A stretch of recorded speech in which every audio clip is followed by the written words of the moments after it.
Hey there, responders and RMPs. Chrissy Brooks, Northern Plains Health and Safety, here to go through our RMP call. So today we're going to talk about confirming an ETT and labeling your containers. So I'm going to talk about the emails that come from Avantor/Veolia, one company, all one and the same. Confirming your damage in ETT because our system talks to Veolia, but Veolia doesn't talk back to our system. Then we're going to talk about labeling the buckets or your barrels, and then what to do with all of these papers that you're going to be printing.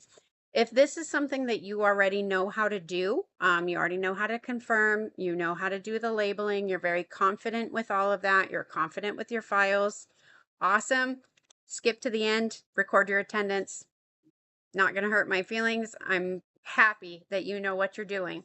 If you're not 100% positive, stick around. So you are going to get 3 emails for every completed damage. That is if you're in a bucket site, because everything has an exception.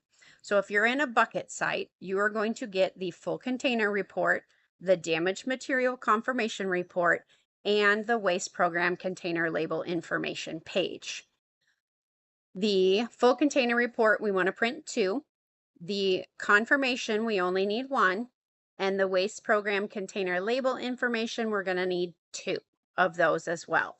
Drum sites, you're only going to receive that middle confirmation report unless your damage starts a brand new drum or fills and completes an existing drum. Then you would get either the full container report or the container label information.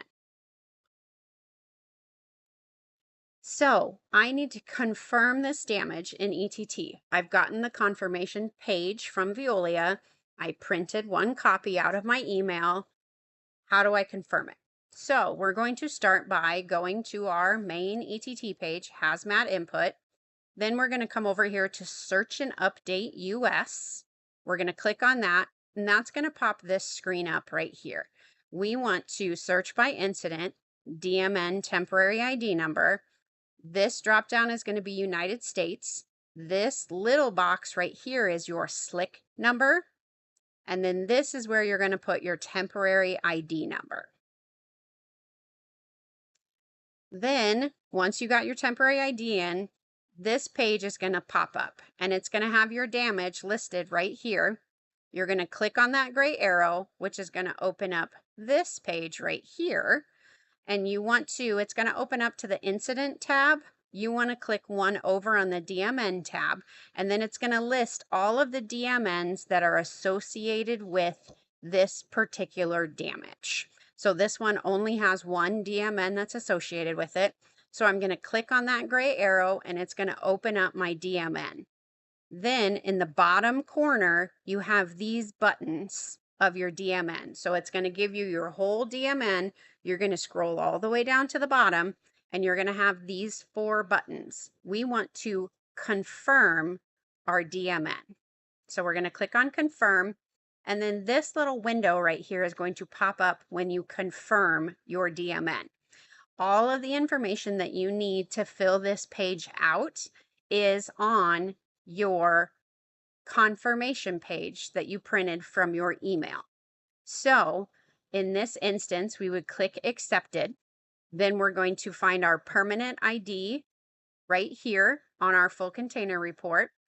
Then we are going to find our container ID number right here on our confirmation page. These toggles, whether yes or no, is found in this box right over here.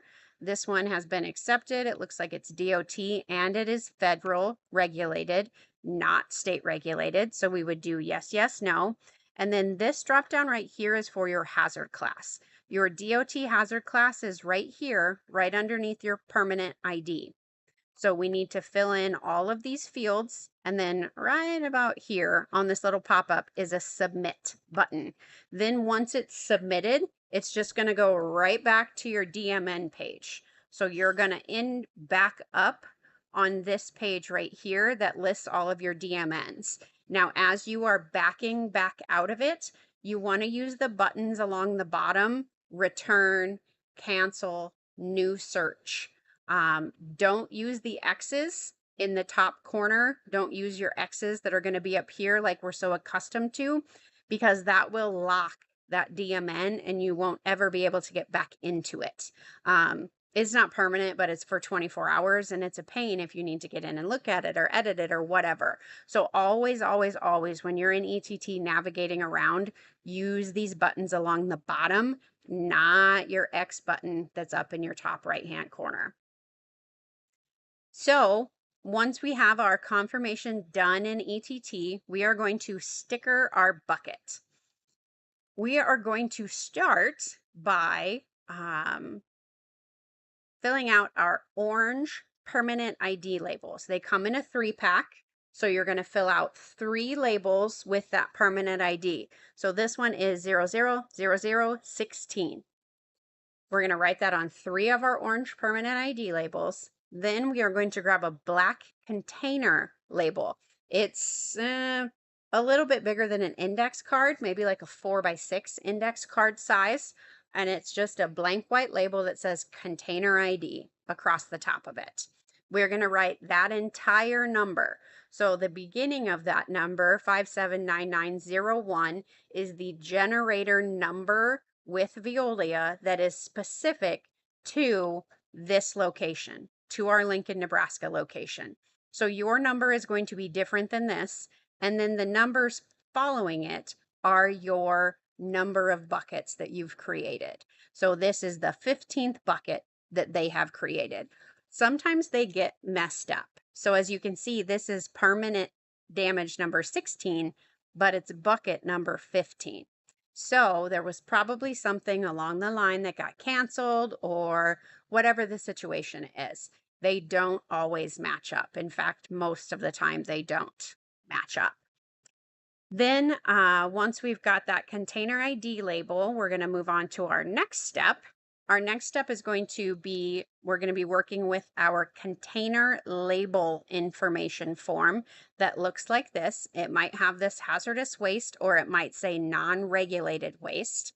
So first thing we're going to do is grab the matching diamond hazard label. So this one, we need to look for a flammable liquid 3 diamond hazard label, whether you keep them in your file folder.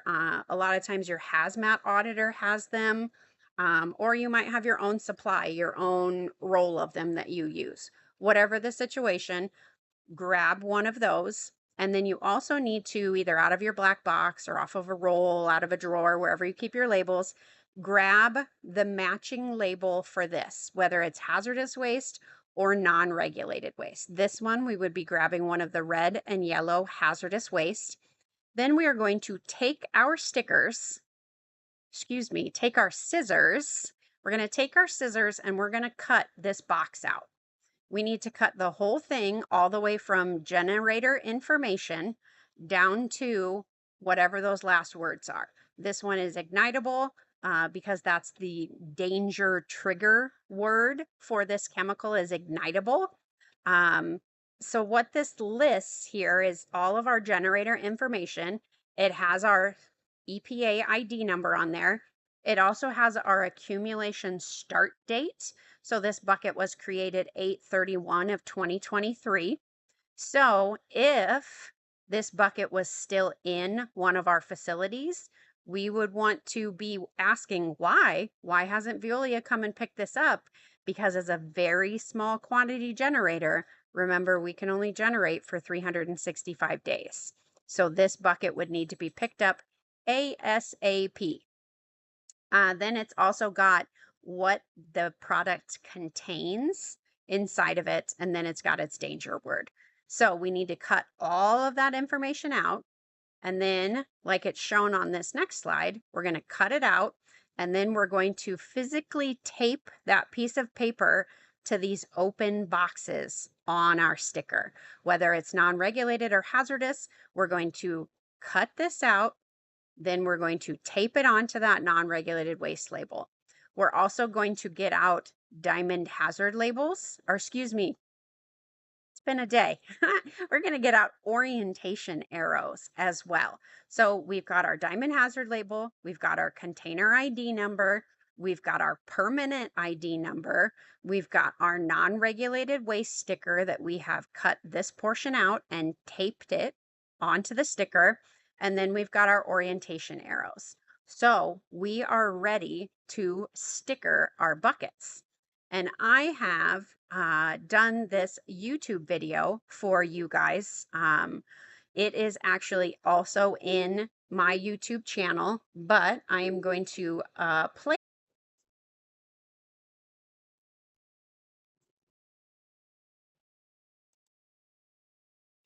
All right. So I also have information here for both buckets and barrels, how they should be labeled. This is a slide that you can print from this show when I send it to you. So we've got our container ID label. It's okay if you flip-flop the container ID and the temporary and the permanent IDs because like I did in that video, I did it. So you put your container number at top if you can, then your temporary ID and your permanent ID. Your diamond hazard label is over here. Then you've got your non-regulated or your hazardous waste sticker with the information off of your container label form. Then we've got our signed full container confirmation page with our signature facing out. And then we've got orientation arrows on the side of the bucket. The barrels are essentially the same. The big difference with the barrels is that they will have multiple permanent ID numbers and no temporary ID numbers. So it's going to be all permanent IDs. Then we are going to have our container label information. We have our non-regulated or hazardous waste sticker with our little information cut out of our full container, our container label information report. Then we've got orientation arrows. And then once it's full, we're going to have a signed full container list with our signature facing out. So buckets and drums, basically the same. The big difference is temporary IDs and the number of permanent IDs. Buckets should only have one permanent, one temporary. Barrels, you're going to have multiple. If it's a great big damage, you might only have one, but probably not. You're probably going to have multiple damages inside of that drum. Now, what do I do with all of my paperwork? So we printed some extra copies of our paperwork.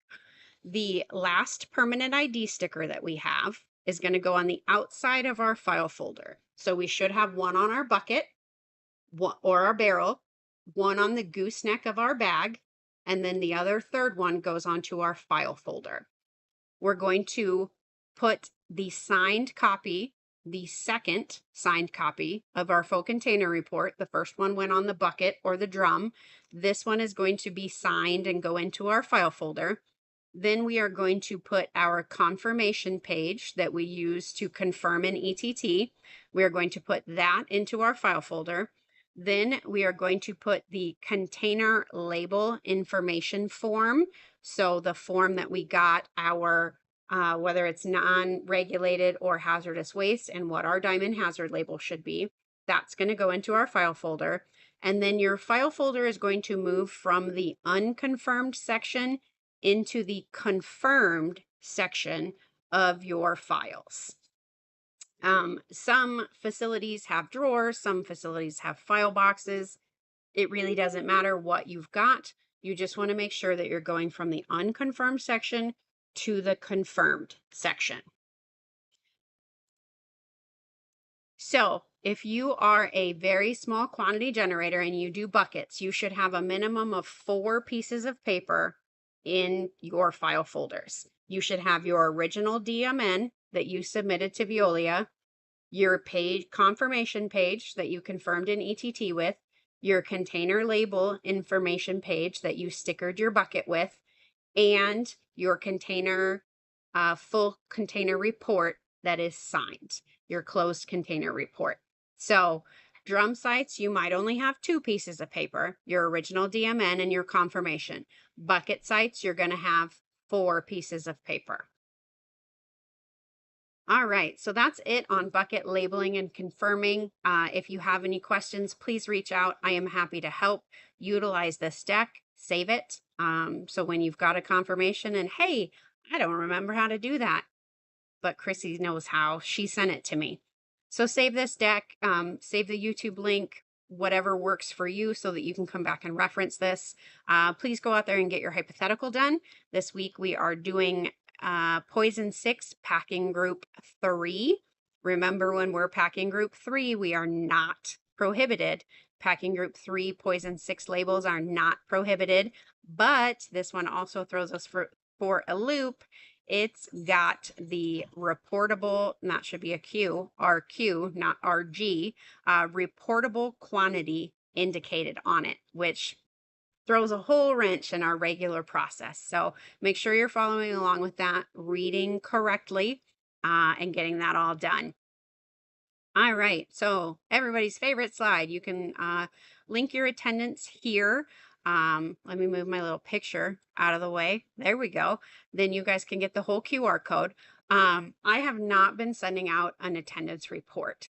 That's because since I am now limited to only 2 calls, I know that it's very hard for those of you who aren't able to get on the 7 a.m. or the 6 p.m. And then I've just flat out ran out of time some Wednesdays to get this recorded, which is why I'm getting it out on a Tuesday today. And I have some past ones that I haven't gotten recorded and put up on the YouTube channel yet. So please attend, please get your information, take notes, watch the video, save the links, save the decks, whatever it is. This information is for you guys so that you guys can do your job correctly and informed and be confident in it. That's ultimately what I want, what the whole purpose of this RMP call is. So I will probably continue to not send out the attendance report at the end of the day, but I will continue sending out hypo reports. So please, please, please go get your hypo done, and continue to attend the call. It's a lot of really great information. And then maybe someday I will just throw an attendance file in here and there. So thanks so much for being here. And we'll see you next week.